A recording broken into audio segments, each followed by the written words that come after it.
Good morning, dear Robin J. Letter number 95. I wrote several pages, so I'll just get to it. Okay, so perhaps I'm induced to a coma in Huntington Hospital. So after several minutes, Dr. Mayer gets my heart restarted, puts a patch on my ripped liver, removes my right kidney. A day at the office for him, a second chance for BA. I broke my collarbone. I lost my right shoulder. I think that took the brunt. Thank you, right shoulder. They say, the Van Pattens, that you're not supposed to remember anything from a coma. But I freaking remember being at the gates of hell. Heck, I remembered there was a giant yellow gate wall before me. I was on my back, helpless, couldn't move. I could see the shadows of the devils through the walls, gate. It seemed to me, I seemed to know they were tearing the heart and soul out of the victim who had gotten there right before me. I was early. I was next. The anticipation was terrorizing. Now, granted, it was probably the yellow curtains of the emergency room, but not in my unconscious question mark mind. It was the gates of heck. Crap. Maybe I was, floating, looking around. I don't know, but there was no light for BA. I wonder. Catholic guilt? Nice. I wasn't that bad of a fellow. I was nice to everybody. Yeah, I know the night jobs, the ill-gotten cash for the bikes. Oh. Anyway, no floating towards a beautiful light. Out of body experience for BA. Going down, Mr. Tyler? Jeez. Yep. So there was that. A month and a half later, they brought me slowly out of my coma, before I had my first visual of the Queen poster ceiling. I had audios. I heard the constant paging of doctors, and I thought, I never verified, I heard them paging Dr. Spock to call whatever. My sleeping mind, BA, tried to rationalize this as I was on the set of the Star Trek TV show. Was the only logical explanation. Silly coma boy. Then the hallucinations came to life too. I used to envision, oh Larry, that's what that Endless Sea Song Compassion lyric means. I used to envision that I was back in Selden in my neighborhood, on the street, in my hospital bed, and the sun was coming up, and very soon the nurses would be coming into work at the hospital and discover I'd somehow moved my bed to Selden. With my friends, that was a possibility. And I'd be in big trouble. What the hell is with trouble with me? So if someone walked by me in my bed on the streets of Selden, I would get their attention. Hey, hey, I'd desperately say. Finally, they'd hear me and come near. What? What? They'd say. You have to get me back to the hospital, I would plea. What hospital, they would say. Huntington Hospital, I would say. How the F did I even know that? No, really, Billy Derla, how? And they would weirdly say, but you're in Huntington Hospital. I'd focus my eyes, and lo and behold, they were right. I was. Woo, weirdo. This happened a few times, and we laughed. Not. It was freaking. It was freaking me out a little, a tad, Todd. See. One hallucination had the sweetest end game. Post coma, my lips were always dry. Uh, After they brought me out of the coma, my lips were always dry. I barely remember begging for ice chips like an animal. Just put some ice chips on my lips.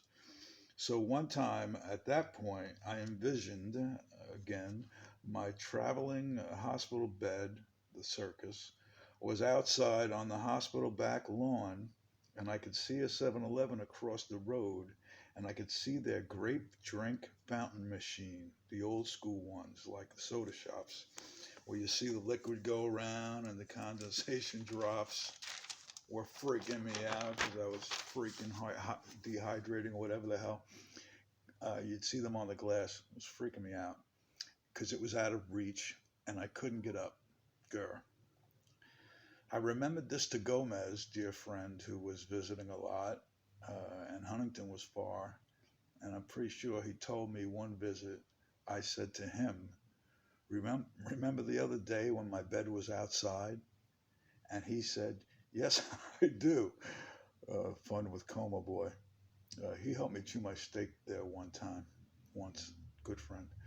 Anyway, I also recounted that hallucination to another great friend, Peter Braldez from Strauss Avenue, Newfield High School soccer team days, who came by 35 when I got out of the hospital in July. He listened politely to the when my bed was outside, I could see the 7-Eleven hallucination story. And we had a nice visit, and he left. 15 minutes later, he walked through the door and puts a cold grape drink filled 7-Eleven cup in front of me. Blew my mind. What a gentleman. I'd never even thought to do that for myself. Pete and I are the same homeroom since seventh grade. We and crazy Artie Swanson, John Manona, and Eddie Williams terrorized the other schools at our high school soccer away camp in Strasburg, Pennsylvania one time. I got to tell you the toilet paper story now. And Jim Cook. I love Pete. We were in soccer in Newfield High School, and Mr. McMullen was our maniac Scottish guy coach, and we had a good soccer team. We had Adrian Machado, a Hispanic kid transferred in. He could kill you with a soccer ball, and so we went. They sent us away in the summer. I guess my parents had to pay for it to go to soccer camp, sport camp, away from home. We were like, I don't know, in 10th grade or something, probably 16 years old, and Pete was my good friend. He was very good in soccer, very good in basketball, a tall Hispanic kid also. And we go to soccer camp, and Artie Swanson was from up the hills of Selden, the mountain boy. Artie passed Jelly Swanson, beautiful, beautiful man boy. And we were on the soccer team, and John Manona, another little nut who I ran into 40 years later. My boys met him and loved him with his big handlebar mustache. We went to a Rangers game in the middle of Manhattan, and we bump into John in the sidewalk, and he's running. He's always running. The man could run around the world. So we go to soccer camp in Stroudsburg, Pennsylvania, away from our parents. And our coaches didn't even go. They had guest coaches. And they had other teams, 12 other teams from other schools all over, New York, I guess, were there. And our bunks, some military style, cement bunks, had two sections, our team section, and then the coaches were in the middle of us. And then the bathrooms behind the coaches, and our bathrooms connected because then there was another section with another team in the same building, and the bathrooms were connected, and the cinder block walls didn't go all the way up to the ceiling. You couldn't see over, but it didn't go all the way up. So, we're going, we're following the rules, don't want to get reported back to our coaches or our parents, and, barely. And going through the drills and stuff. And we go back at night and sleep in the bunks. And no adult in the room, 40 guys just farting and cracking jokes all night. And one of us goes in the bathroom and they come out and they're like, Bobby, you got to see this. I guess I was kind of like the leader of, nighttime shenanigans. I don't know how the goats figured that out, but I was the leader. Uh, I, I go in the bathroom, and the other team thought they were being wise guys. We invented it, and they threw all their toilet paper, streamed it over onto our side. I says, "Oh, this is war. Follow me." That was my famous line to Berto and Billy in the Killer Bees of Endless Sea roadie days. Follow me. So we go into our bags. I says, "Get your insect spray." So they all get their insect spray. Me and, 6 of my henchmen, Artie, Eddie, John, and etc. And some other, jock kids had to step up into our realm now. And we climb out our window. There wasn't even screens. We climb out our window, back windows, and I position them at the other team's open cinder block windows silently. The other team is now in their bunks, fake sleeping, and they didn't know we were there. And I said, when I do the woo, you light your lighter and you throw flames through their open windows. Invented that on the spot. Woo! 3 or 4 foot of flames came into this team's 6 open windows, screaming like girls. We gave them about 3 or 4 seconds of that, and woo, woo, woo, woo, woo, back in our window, back in our bunks. By the time the counselor came in and threw on the lights, we were back in our bunks like military soldiers. The counselor yells, screams at them for a couple of hours, makes them clean up the toilet paper because he discovered that it was perfect combat. And then the counselor goes back to sleep, and I'm already on, step number 2. So step number 2 was we got more guys up. More guys had to cross to the dark side. More of the jocks had to come with us. And we all just went and climbed in their windows, all of us. And we just started walking around, kicking soccer balls, kicking sleeping bags. If guys were on the floor in a sleeping bag, they got kicked. And Artie Swanson came out of his shell and just like rose to like Gestapo leader, and he just was like the worst of kicking and yelling and screaming at these kids. And then back out the window, back in the bunks before the counselor came in and threw the lights on. So the next day, some of those kids on those other teams, they're like, dudes, we're sorry, man. What the hell did you go nuts for? Who was that tall blonde guy? And I came up with that, him? Oh, he's trouble. We can't even control him. That's crazy, Artie. He's famous on Long Island. Everybody avoids him. Don't get on the wrong side of crazy Artie. That spread like wildfire through the whole camp, and people just parted like Moses when Artie came walking through. It was hysterical. And we also snuck out of that soccer camp and hitched to town and bought a case of beer, all under my command, and brought it back and put it in the creek to keep it cold because we were from Selden. And one night we invaded the girls' dorms, the field, the silly people put the field hockey girls across through the woods and across the fields or whatever. And we found it.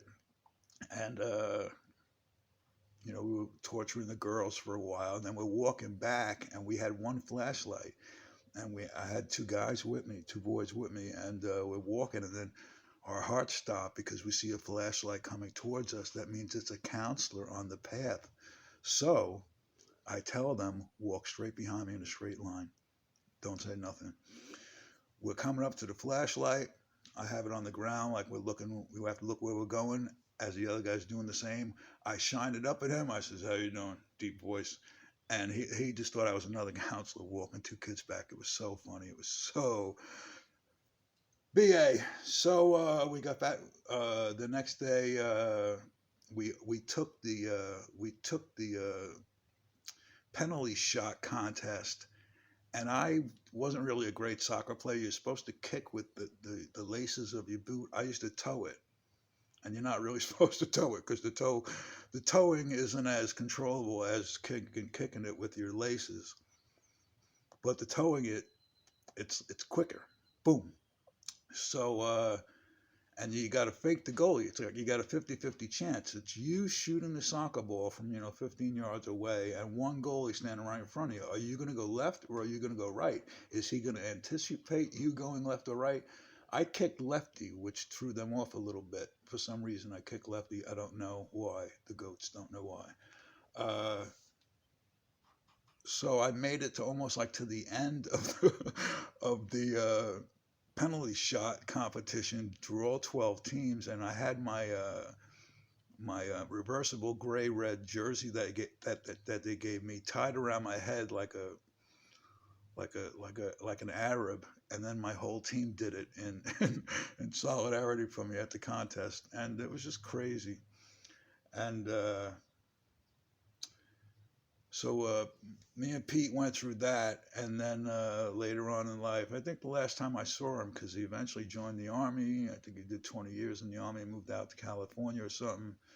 Peter Braldez, I love you, bro, wherever you are. And that's the toilet paper story. Peace.